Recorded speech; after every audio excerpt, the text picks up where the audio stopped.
오늘은 요한복음 21장 1절부터 14절의 말씀을 중심으로 회복과 사명이라는 제목의 하나님 말씀 나누겠습니다. 예수님이 부활하셨습니다. 그리고 제자들은 그 부활하신 주님을 만났습니다. 의심하는 도마에게는 못 박힌 손과 창에 찔린 옆구리까지 보여주시며 그의 부활이 실제임을 확인시켜 주셨습니다. 제자들이 이 놀라운 은혜를 모두 경험했습니다. 그런데 오늘 본문을 보니까 그 제자 중 몇몇이 엉뚱하게도 물고기를 잡겠다며 디베랴 호수를 찾아갑니다. 주동자가 누구였을까요? 바로 베드로였습니다. 3절을 봅시다. 시몬 베드로가 나는 물고기 잡으러 가노라 하니 그들이 우리도 함께 가겠다 하고 나가서 배에 올랐으나 그날 밤에 아무것도 잡지 못하였더니, 그전 같았으면 누구보다 흥분해서 예수님의 부활 소식을 전하고 다녔을 베드로가 왜 이런 행동을 보이고 있는 것일까요? 바로 가야바 뜰에서 그가 행했던 일, 주님을 모른다고 3번이나 부인했던 그 일이 못내 마음에 걸렸기 때문입니다. 여러분, 이때 베드로의 마음이 무엇일까요? 자포자기, 부끄러움, 이런 게 아니었겠습니까? 그래서 한때 자신이 버렸던 배와 그물을 다시 챙겨서 디베랴 호수, 다른 말로 갈릴리 호수로 고기를 잡으러 떠났던 것입니다. 그런데 이해할 수 없는 일이 벌어집니다. 밤새 그물을 내렸지만 끌어올릴 때마다 빈 그물만 올라옵니다. 그리고 이제 날이 막 새려고 하는 새벽 미명에 부활의 주님이 그들을 찾아오십니다. 4절, 날이 새어갈 때 예수께서 바닷가에 서셨으나 제자들이 예수이신 줄 알지 못하는지라. 여러분, 왜 주님이 좀 더 일찍 오지 않으셨을까요? 왜 그 제자들이 밤새 빈 그물질을 하도록 내버려 두셨을까요? 그 이유는 제자들, 특히 베드로에게 무언가를 깨닫도록 해주시기 위해서입니다. 누가복음 5장을 보면 베드로가 밤이 맞도록 그물을 내렸지만 물고기를 한 마리도 잡지 못하는 상황이 나옵니다. 그때 누가 오셨지요? 예수님이 오셨습니다. 그리고 예수님이 깊은 곳에 그물을 던지라 말씀하셨고, 말씀에 의지하여 그물을 내렸더니 그물이 찢어질 정도로 많은 고기가 잡힌 경험을 했습니다. 이것이 베드로와 예수님의 첫 만남이었습니다. 그 순간 경외감에 사로잡힌 베드로는 주님, 나를 떠나십시오, 나는 죄인입니다 라고 말했고, 예수님은 아니다, 너는 나를 따라와라, 내가 너를 사람 낚는 어부가 되게 하겠다 라고 말씀하셨습니다. 여러분, 왜 주님이 밤이 새도록 베드로로 하여금 빈 그물질을 하게 내버려 두셨을까요? 바로 첫 만남, 첫사랑의 감격을 다시 회복시켜 주시기 위해서입니다. 사랑하는 여러분, 여러분과 주님의 첫 만남의 장소는 어디입니까? 첫사랑의 추억은 무엇입니까? 그것을 회복하는 오늘이 될 수 있기를 간절히 소망합니다. 이제 5절과 6절 말씀을 보면 주님이 그들에게 말을 걸기 시작하십니다. 먼저 5절 볼게요. 예수께서 이르시되 얘들아, 너희에게 고기가 있느냐? 대답하되 없나이다. 6절, 이르시되 그물을 배 오른편에 던지라, 그리하면 잡으리라 하시니 이에 던졌더니 물고기가 많아 그물을 들 수 없더라. 아마도 베드로는 그물을 끌어올리면서 남들에게 말할 수 없는 흥분과 감격을 맛보고 있었을 것입니다. 고기가 많이 잡혀서 느끼는 흥분이 아닙니다. 주님과의 첫 만남의 순간이 떠올라서 느껴지는 흥분입니다. 바로 그때 옆에 있던 제자 요한이 베드로에게 말하지요. 저분이 주님이십니다. 베드로도 이미 알고 있었어요. 그런데 그 말을 듣는 순간 도저히 그 배 안에 그냥 있을 수가 없어서 겉옷을 두르고 바다로 뛰어내립니다. 헤엄을 쳐서 주님께로 가는 거죠. 그리고 다른 제자들도 작은 배로 옮겨 타고 물고기가 담긴 그물을 끌고 육지에 올라옵니다.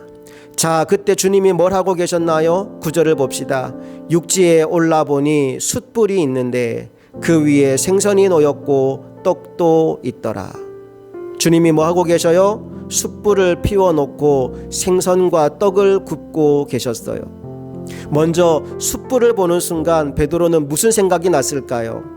자신이 예수님을 모른다고 3번씩이나 부인했던 그 순간이 떠올랐을 겁니다.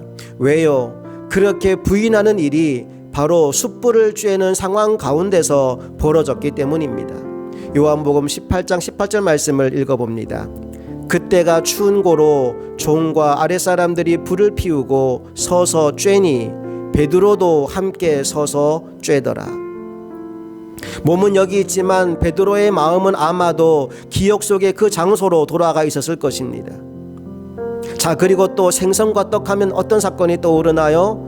오병이어의 기적, 보리떡 5개와 물고기 2마리로 5,000명이 넘는 사람들을 먹인 사건이 있었잖아요. 그때 흥분한 무리들이 예수님을 왕으로 세우려고 했던 그 장면이 아마도 베드로의 머리를 스쳐 지나갔을 것입니다. 예수님은 이렇게 다그치거나 책망하는 방법이 아닌 스스로 깨닫고 뉘우쳐서 돌아오는 방법으로 베드로를 회복시키고 계셨던 것입니다.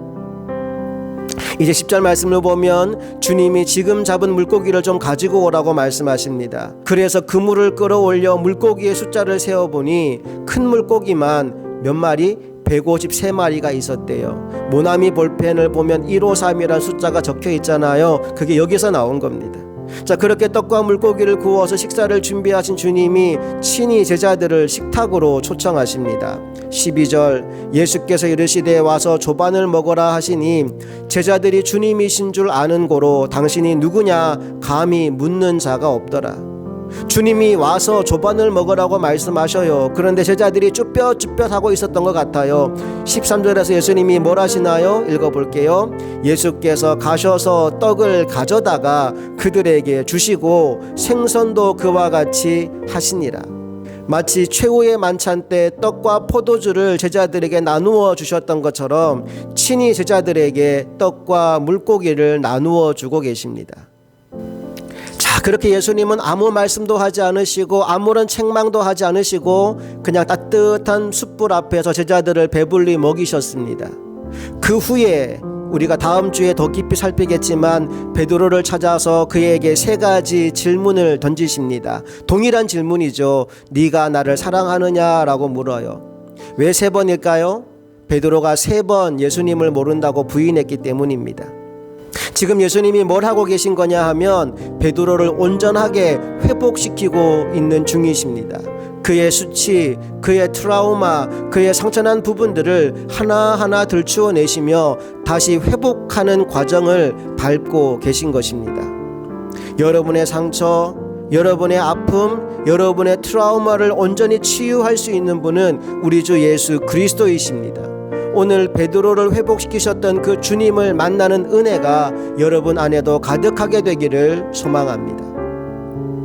네가 나를 사랑하느냐라고 물었을 때 베드로는 예 주님, 제가 주님 사랑하는 것을 주님이 아십니다 라고 응답하였고, 그 후에 주님은 베드로에게 사명을 맡기십니다.